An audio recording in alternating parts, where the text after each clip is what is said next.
Good afternoon, everyone. First off, I'd like to say thank you to all of the new subscribers.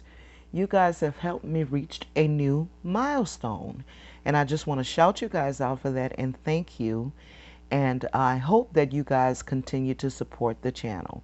Now, let me get right into it, guys.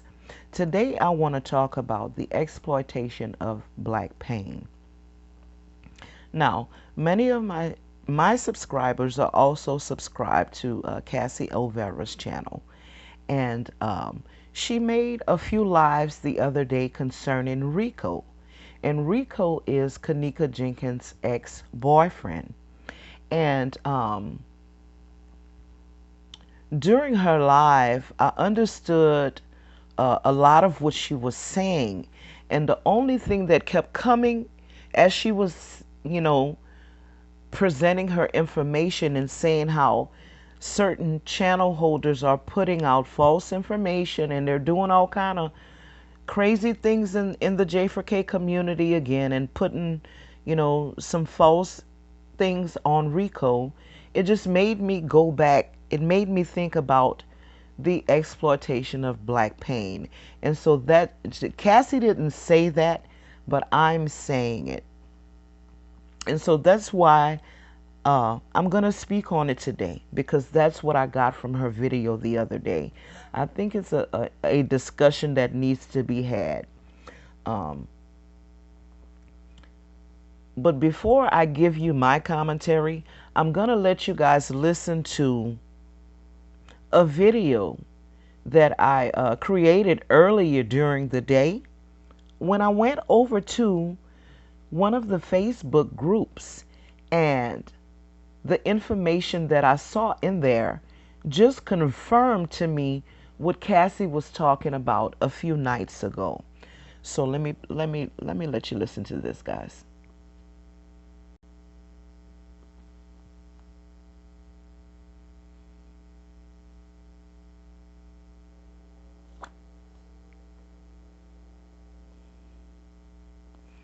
And of course, most of the drama always comes from the Kanika Good morning, Jenkins everyone. chat Hope you guys are room. doing well on today. This morning, I'd like to talk about the exploitation of black pain. And that topic it derives from the death of Kanika Jenkins' ex boyfriend, whom we all know as Rico. Okay, now, Cassie had posted a few videos the other day, leading up to this topic. Her content kind of touched on what was going on in the J4K community and how a lot of people are exploiting black pain. Now, I just want to get into the comments a little bit. Somebody posted up his picture the other day saying that he had passed away. But I want to dig into the comments so I can give you guys an idea of how far they take these things and how they don't understand the effects of what they post on social media has on the families of these loved ones who have gone on to be with the Lord. So let's just take a look into this. And so a young lady, Black Nubian Queen, posted up that her caption reads, "It's weird how things keep happening to someone Kanika Jenkins knew or someone that was in the room." Okay. And so from that, we dig into the comments, and here's what we get, guys.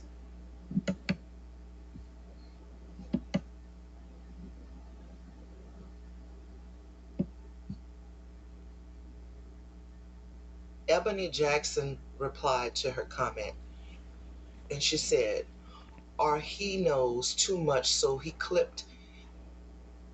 clipped him, 'cause he's shaky. They know he might tell, 'cause him and Kanika were a couple, and his ex, Mariah, was there the night she got killed. Monifa also started living with her and hanging with her after Kanika died. But Kanika was enemies with this girl because of him. And then somebody else replied, I thought he was in jail at the time. And as many of us know, Rico was in jail at the time that Kanika passed away. But that just goes to show you how people can they put stories together in their mind. It doesn't have to be the truth. They just make it a truth for them. That is their reality. It is not the reality that pertains to the situation. It's a narrative that they have created, and they have decided to believe that narrative. But the thing about this is, when we put out false information like this over social media, as it relates to these young folks coming out of Chicago, Illinois, the conscious people in the community know, first of all, that Chicago is like a death valley.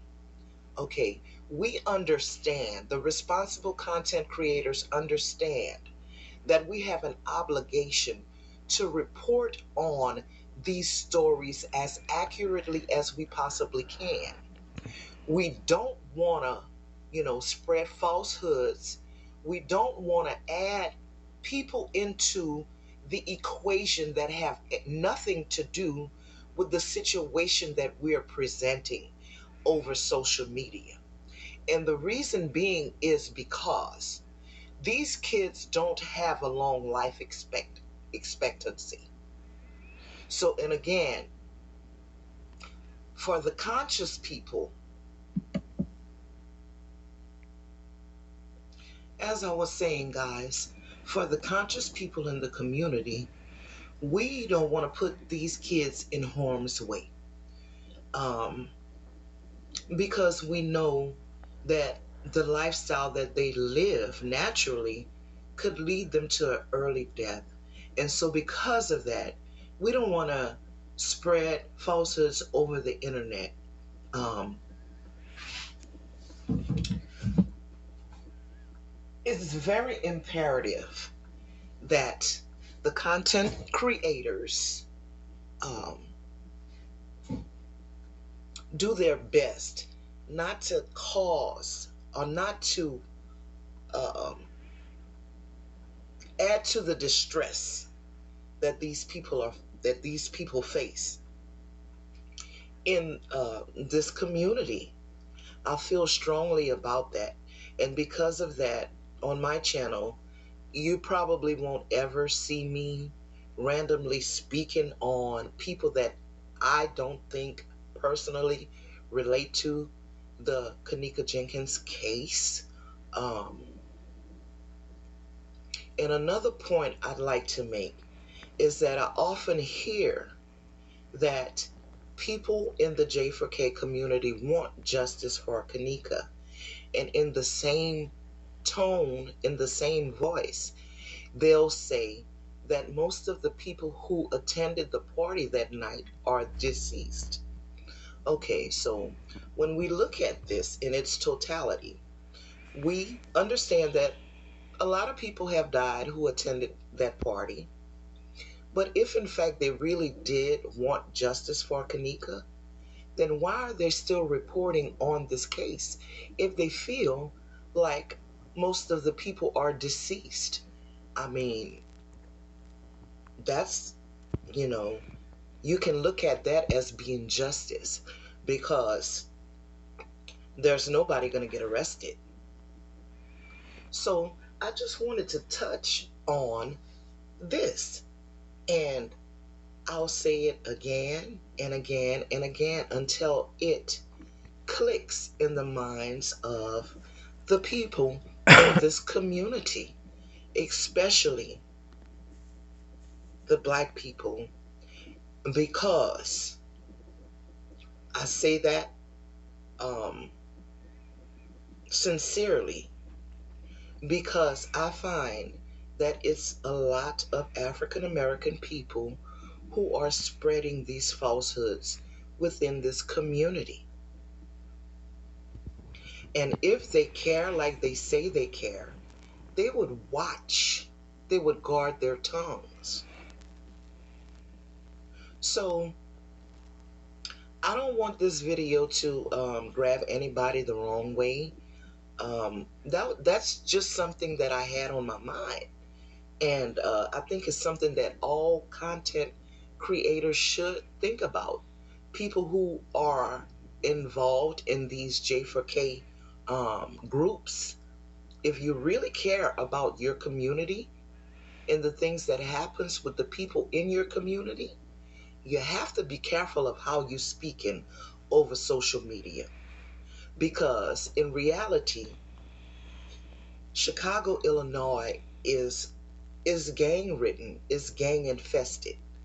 We know that these children are basically born into these gangs, you know, and for outside people to be putting their 2 cents in on situations that occur in their city, things saying things that may not be accurate could cause harm to some of these people.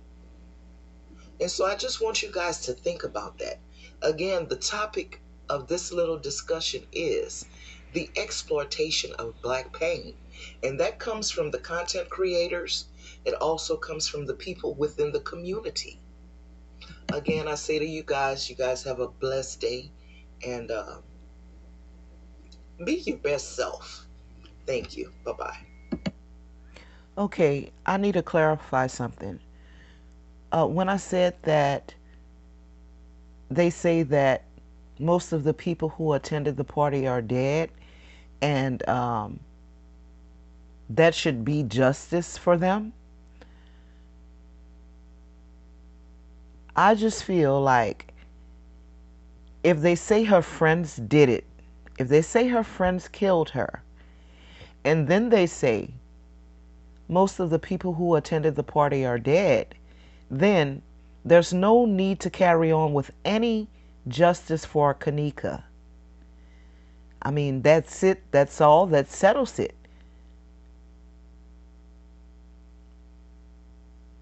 And shout out to the real content creators such as Cassie Overa, who really is passionate about what she does, um, and others.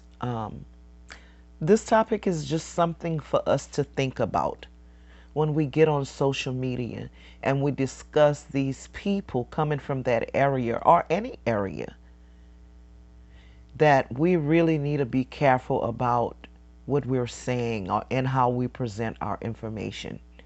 Thank you guys. Have a blessed evening. Bye bye.